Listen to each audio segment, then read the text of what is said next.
আসসালামু আলাইকুম। আজকে কথা বলবো কোয়েল পাখি নিয়ে। তো আপনি যদি কোয়েল পাখি পালন করতে চান তাহলে কখন কোন সময় কি খাবার দিতে হবে এবং কোন ধরনের ওষুধ খাওয়াতে হবে, কি কি সমস্যার সম্মুখীন হতে হবে তা নিয়ে কথা বলবো আজকে ভিডিওতে। যদি আপনি নতুন হয়ে থাকেন তাহলে আপনাকে অবশ্যই 25 থেকে 30 দিনের বাচ্চা দিয়ে শুরু করতে হবে। এর চেয়ে ছোট বাচ্চা না নেওয়াটাই বেটার। প্রথমত পাখিগুলো বাজার থেকে আনার পর তাদেরকে লাইসোবিট গুলে খাওয়াতে হবে। খাবারের বিষয়ে বলতে গেলে আপনি প্রথমত পাখিকে সোনালী স্টার্টার দিয়ে শুরু করতে হবে। এতে পাখির ওজন বৃদ্ধি পাবে এবং খুব দ্রুত ডিম দিতে সাহায্য করবে। যদি শীতকাল হয়ে থাকে তাহলে পাখিকে ডক্সিভেট খাওয়াতে হবে, যাতে শীতের কারণে কোনো প্রকার রোগে আক্রমণ করতে না পারে।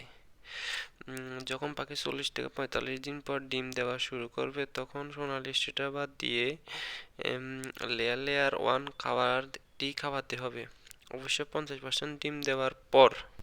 তারপরও যদি পাখি ডিম না দিয়ে থাকে তাহলে ক্যালপ্লেক্স এই ওষুধটি খাওয়ার দিতে হবে, তাহলে ইনশাল্লাহ ডিমে চলে আসবে। এছাড়া ভিটামিন হিসেবে আপনি মাল্টিভিটামিন এটা খাওয়াতে পারেন, তাহলে ডিমের প্রোডাকশন ভালো পাওয়া যেতে পারে। কোয়েল পাখিকে সাধারণত শুষ্ক এবং আলো বাতাস থাকে এমন স্থানে রাখতে হবে, তাহলে এরা সুস্থ থাকে। একটি সাধারণ কোয়েল পাখি দৈনিক গড়ে 20 থেকে 25 গ্রাম খাবার খেয়ে থাকে। এদের ডিম খুব সুস্বাদু হয়ে থাকে এবং সারা দেশে এদের ডিম ও মাংসের চাহিদা বাড়তেছে।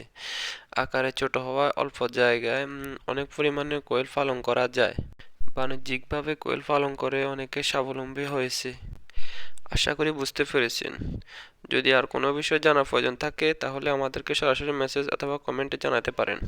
আজ এই পর্যন্ত, কথা হবে আর অন্য কোনো ভিডিওতে। সবাই ভালো থাকবেন। খোদা হাফেজ।